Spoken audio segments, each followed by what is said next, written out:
Poštovani gledatelji, dobar vam dan, dobrodošli u Hrvatsku uživo.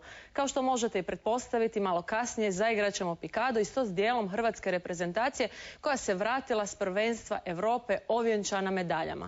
Hrvatski pikadisti su na briljantan način okončali europsko prvenstvo u turskoj Antaliji. Nastupili su pikadisti iz 20-ak europskih zemalja, a Hrvatska je sa 6 osvojenih medalja u službenim disciplinama bila među 5 najuspješnijih. S nama u studiju su osvajači medalja.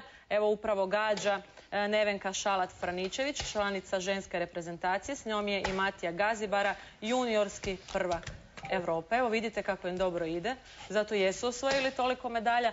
A sa mnom u društvu je Željko Đođo, dopredsjednik Hrvatskog pikado saveza. Dobar dan, dobrodošli u Hrvatsku uživo. I čestitke posebno Borisu Krčmaru, kapetanu muške pikado reprezentacije, ujedno i najboljem igraču na svijetu. Možemo tako reći? Može. Naime, u Turskoj ste osvojili sve što se osvojiti moglo. Da.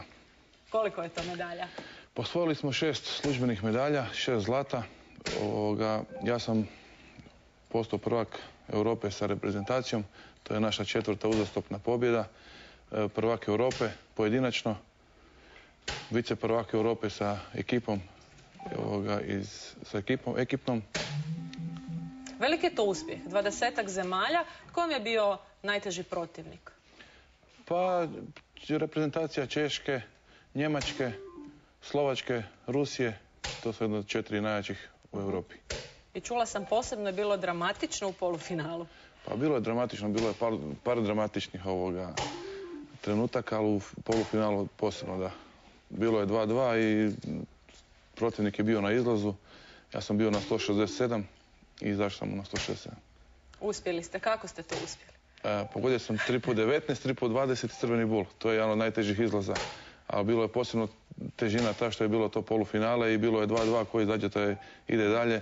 On je prije toga fulao jednu strelicu izlaz, nadao se da će moći još gađati, ali ja sam izašao. Je li bilo i nekih posebnih psihičkih priprema? Kako ste utjecali na protivnike? Je li ima toga u pikadu? Koliko je tu važna matematika, primjerice, u svemu tome, ili hladna glava, ruka? Hladna glava, mirna ruka i matematika je jako važna. Mi već sa 250 počnemo računati koji broj da se ostavimo, tako da što prije možemo izaći. Gospodine Đođo, koliko su ove medalje važne za pikado kao sport u Hrvatskoj? Naime, treba reći da je on nekako u sjeni svih ostalih sportova, ali po nagradama bi trebao biti na dosta visokom mjestu. Pa, jako nam je važno.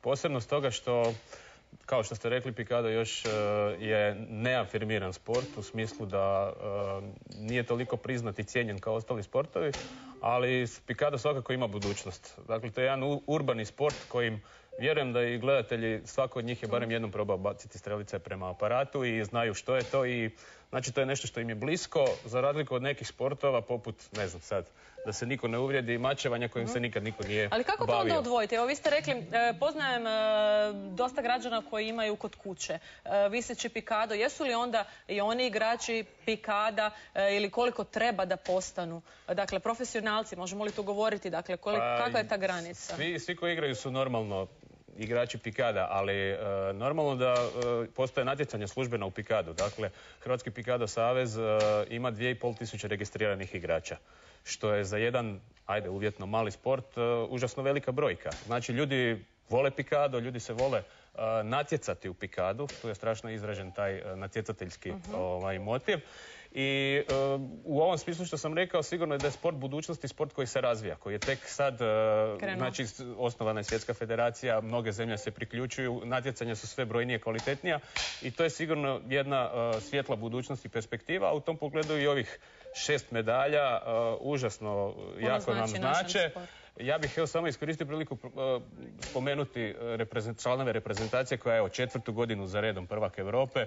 Dakle, muška reprezentacija u sastavu Boris Krčmar kao kapetan i naš najbolji igrač, Vladimir Lešić iz Splita, Zdravko Antunović iz Županje i Vlado Deščak iz Samobora. Sad ćemo mi vidjeti za kraj kako to Boris radi.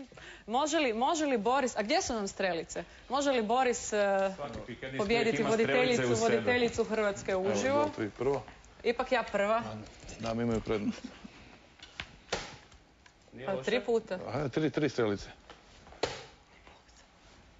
Evo, poštovani gledatelji i voditeljica vaša zna igrati pikado, ali ga zna igrati i Branko Nađvinski, urednica Andreja Režina. Oni su sutra s vama i pogađaju u sridu sa dobrim temama. Gledajte sutra Hrvatsku uživo. Hvala što ste bili s nama. Bori se za kraj. Izvolite.